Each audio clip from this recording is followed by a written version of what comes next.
Le MBTI, comment ça marche? J'ai le temps d'une clope pour vous en parler. Mais avant de le faire, c'est important que vous ayez passé le test. La vidéo sera beaucoup plus amusante et beaucoup plus intéressante si vous avez passé un test MBTI et si vous pouvez faire le lien entre ce que je dis et ce que vous avez lu.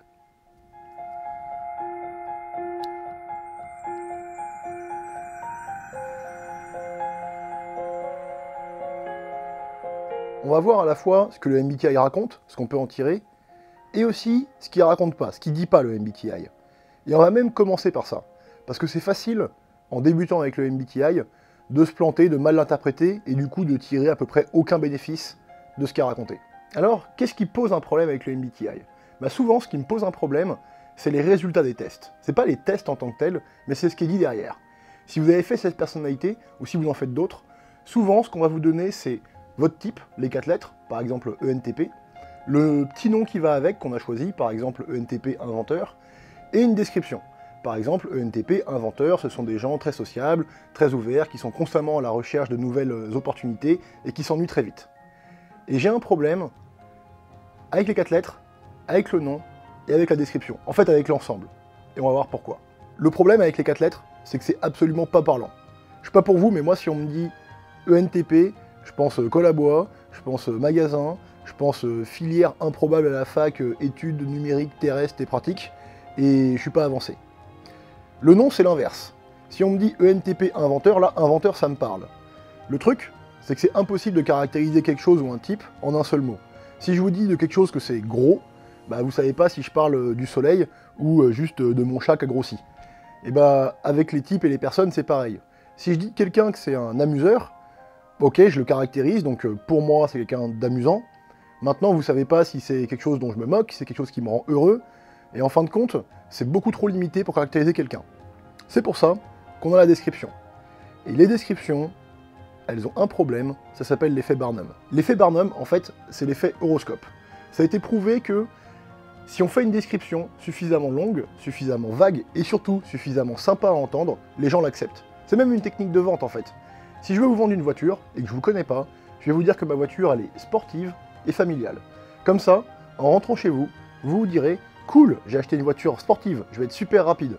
Ou alors « Sympa, j'ai pensé à mes gosses, ils auront de la place dans ma voiture familiale ». Et naturellement, l'esprit humain a tendance à mettre de côté tout ce qui va pas dans son sens.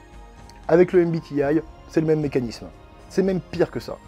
On fait tous quelque part du MBTI au niveau basique. Quand on rencontre quelqu'un pour la première fois, on peut avoir tendance, consciemment inconsciemment, à le catégoriser. Par exemple, à se dire « Ah, celui-là il est ouvert, c'est une grande gueule, donc je vais déduire ça, ça, ça de lui, et je vais adapter mon comportement de telle ou telle manière. » Ou je vais pas l'adapter, mais en tout cas on en tire des conséquences. Et c'est facile, pour un test sur internet, de vous le ressortir. Par exemple, si je vous dis que vous avez un esprit indépendant, mais que parfois vous doutez, il y a 9 chances sur 10 pour que vous vous retrouviez là-dedans. Comme tout le monde en fait, parce que quasiment tout le monde se targue d'avoir un esprit indépendant, et presque tout le monde doute. Du coup, on fait quoi avec le MBTI? Le type pose un problème, le nom aussi, la description aussi, on le jette, on le garde. Je vous propose qu'on le garde, le MBTI. Déjà parce que sinon cette vidéo s'appellerait « Le MBTI, cette grosse merde », et ensuite parce que le thème, c'est la connaissance de soi. Et la connaissance de soi, pour moi, c'est un peu comme planter des clous.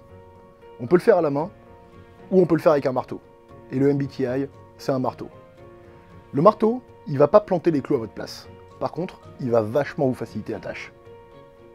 Le truc du coup, c'est que notre marteau MBTI, faut apprendre à s'en servir.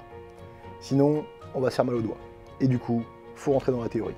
Rentrer dans la théorie, ça veut dire aller plus loin que juste dire « je suis INTP, je suis un penseur ». Je suis ENTP, je suis un inventeur. Je suis INFJ, je suis un avocat. Ça veut dire comprendre en fait ce que veulent dire les 4 lettres. La première lettre du MBTI, elle détermine votre préférence pour l'introversion I ou l'extraversion E. L'introverti, c'est plutôt quelqu'un qui est du type « je réfléchis, je fais une action, puis je réfléchis à ce que je viens de faire ». C'est plutôt quelqu'un qui, s'il va mal, va se mettre dans sa chambre tout seul. C'est plutôt quelqu'un qui récupère son énergie en étant seul.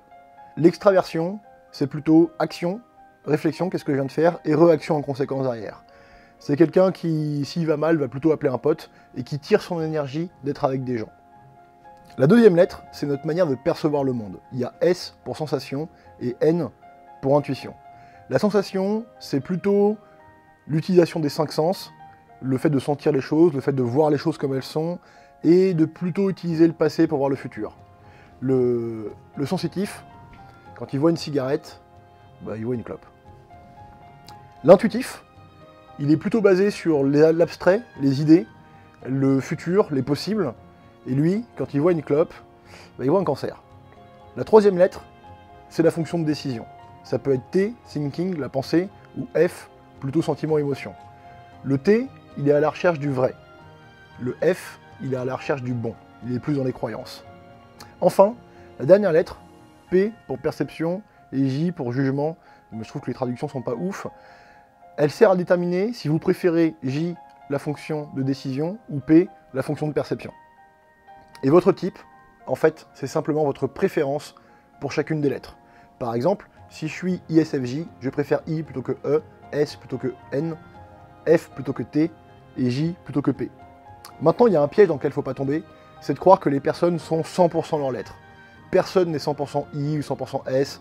On a tous une part d'intuition, d'extraversion, de sensation, d'intuition, etc. C'est juste plus ou moins prononcé suivant les personnes. Et si le niveau 0 du MBTI, c'est le niveau de début de vidéo, avec juste j'ai mon type et la description qui va avec, le niveau 1, c'est de savoir à quoi correspond chaque lettre et de comprendre en quoi notre comportement correspond ou pas à chacune de ces lettres. Et il y a un niveau 2 au MBTI. Le niveau 2, c'est le tout et plus que la somme des parties.